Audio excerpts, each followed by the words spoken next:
आइए बड़ी सुंदर लाइन आप सब लोग के बीच में चलते हैं।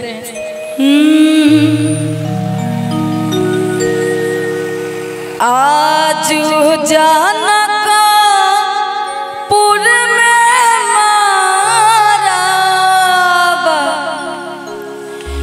बरसों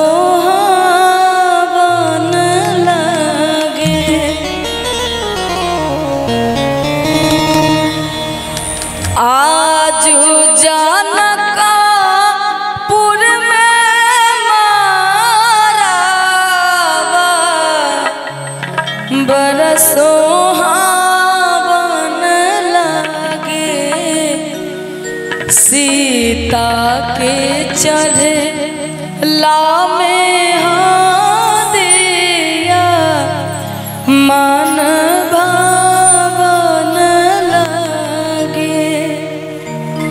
आज जानका पुर में मारा बरसों न लगे। आज जानका पुर में मारा बरसों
पुरस्कार और आशीर्वाद और प्यार है आप अपनी तरफ से रखिए।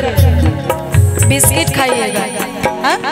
हाँ आप मेरा दोस्त है ना, दोस्त बनिएगा और मेरे साथ चलिएगा घर है मेरा। ठीक है बाकी बड़ी सुंदर भाव आप सब लोग के बीच में कहना है।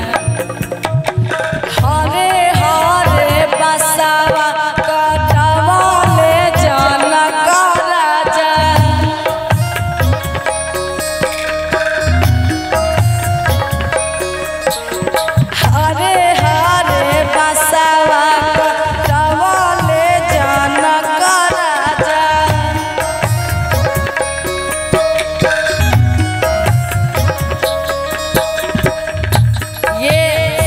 सुंदर बेटी की लाइन है और कहना है मुन्ना पदार्थ जी के तरफ से बहुत सारा प्यार आशीर्वाद और पुरस्कार है।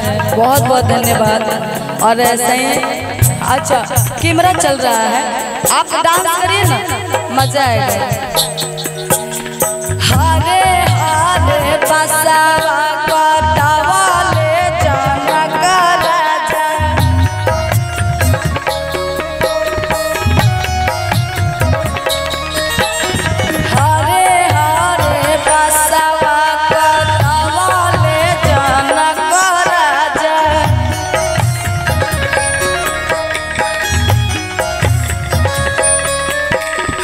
जाओ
आइए ऐसे चलते हैं आप सब लोग के बीच में शादी समारोह के सॉन्ग की तरफ। उसके बाद में फिर बाराती लोग आएंगे तो उस टाइम सुनाएंगे कुछ आपको फिल्मी, फिर भोजपुरी।